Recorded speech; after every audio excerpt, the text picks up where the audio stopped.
Is Apple cooked in 2025? Like, I did a video on Apple a couple years ago called Planned Obsolescence. And basically what that means is it's the act of making products that are quickly outdated or quickly just forgotten about, not needed anymore, and you're forced to kind of upgrade in order to keep up with the trend. Now, Apple has been accused of that a lot, and today, honestly, I don't think that Apple does that. I changed my tune. I started to think and believe that Apple doesn't make its products for Apple users. Apple makes its products for Apple adopters. And what I mean by that is folks that may have an older iPhone and, because the average person updates every 3 to 5 years, maybe. It's not like us reviewers where we have to stay and focus on the newest technology and update every single year. The average person is going to keep their phone for 5 years or so before they upgrade. And so that upgrade from the 10, the Apple X, whatever you want to call it, to the Apple 16 or the Apple 15 is a massive jump in technology, in the camera, in the screen resolution, with 100 hertz and all of the technical stuff. I'm trying to stay away from that for this particular video. I think Apple's biggest concern right now is innovation within the ecosystem and not the products. So what I mean by that is if you look at the most recent releases, the 15 and the 16 iPhone, like the 15 had the USB-C, and I think that was forced upon them due to some of the stuff in the EU, right? The EU requirements. I don't think they wanted to do that, they just had to. But if you look at the things that they're focusing on, like hearing aids and the health alerts and things like that within their iPhones and the gesture controls within the Apple Watch, I say that because of the new releases for Apple. Let's talk about them. Okay, so what you're looking at is the Apple website. We're just gonna look at the latest. And I'm editing this video that you're watching on a MacBook Pro with the M3 Pro chip. So I use a lot of Apple products. In fact, I'm using the Generation 6 Apple mini iPad for my monitoring. I brought the Generation 7 because I bought this one a month before the new one came out. So I bought the 7, I haven't used it yet.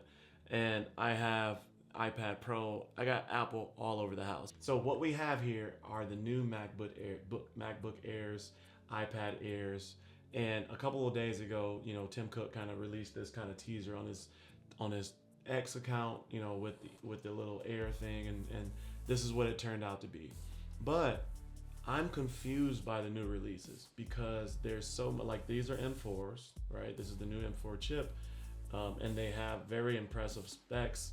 And there's a 13 inches from $999 here, the 15 inches from from $11.99, and you have that. Okay, cool. Here are the iPad Airs, and again, super impressive that they have the thicker bezels on the Airs, not like the Pros with the thinner bezels, etc. And so there's reasons for the differences in those particular levels, the iPad Air and the iPad Pros. Where I will say that I am thoroughly impressed and looking forward to trying out next is going to be the Mac Studio. But the interesting thing about this is that with the new changes that they just launched on, last night, I'm confused.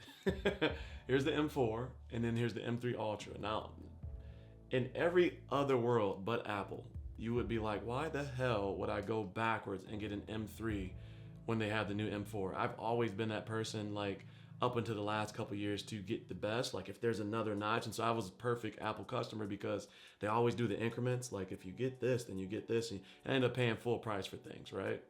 i.e. my MacBook Pro Max.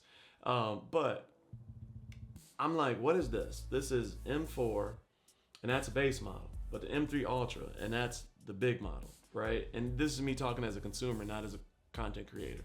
And as I look at this, I would be confused because my mom, right, my wife's mom, if she knew if she was buying this for me as a gift, she would buy this because the 4 is larger than the 3. She wouldn't know anything about this.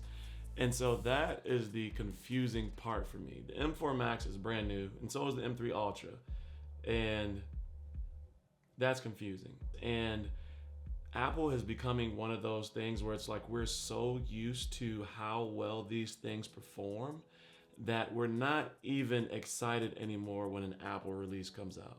Like, I didn't even know some of this stuff was happening. And I don't cover Apple on my channel a lot. Like, I saw the message the other day and I was like, oh, wonder what that is. It's probably an iPad. Or, like, I didn't even think that it was going to be anything beyond something like that because nothing has changed. And I don't think that they're going to release one, but like what would draw me to change my iPhone right now would be a foldable iPhone. Like, I look at my wife's Samsung Fold and I'm jealous, right? She opens that thing up and she can work on the bigger screen. She can close it, has an unlocked camera. Like, I have to use the Blackmagic, app in order to unlock my camera.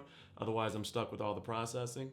I'm at that stage where there's not much more that Apple can provide for me that's going to improve my day-to-day life, if you will. I can edit 4K video all the way up to 120 frames per second for some of the sports video stuff that I do in my basketball world without even taking a deep breath on my MacBook. So I'm excited for the future of Apple. I'm still a fan of Apple. I don't think that Apple has fallen off. Some people are saying those things. I think they've just switched their strategy, and I think they are focusing on improving the ecosystem and keeping people locked into the ecosystem and figuring out ways to do that. I also don't agree, and this is just my 2 cents, I don't agree with the government trying to break apart their ecosystem. I think they've built something that is phenomenal, that's going to last for a very long time. It's not technically a monopoly because it is their product. The Apple system, iOS, Mac OS, etc., is their product.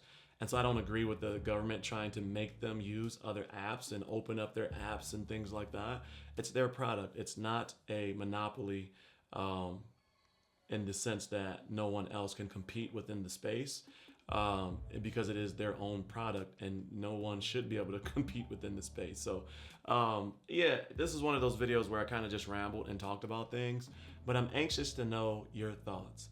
Do you use Apple products in 2025? Which ones? The ecosystem is what really keeps me in that system. The ability to get content on this, switch it over to my MacBook, put it directly on my screen, airdrop files back and forth, send big files to my kids, create their highlights, send it to them in an airdrop and let them put it on their Instagram. That's what keeps me at Apple. But I don't know if Apple's creating anything to make me to continue spending money with Apple. Other than that studio, I really want that studio. But we'll see. I don't know. I mean, I have the MacBook Pro, so it's not even something I have to move on quickly. But let me know your thoughts. If you enjoyed today's content, consider subscribing and joining the Cozy Coalition. But as always, stay cozy in that crazy world, and I'll see you in the next video. Peace.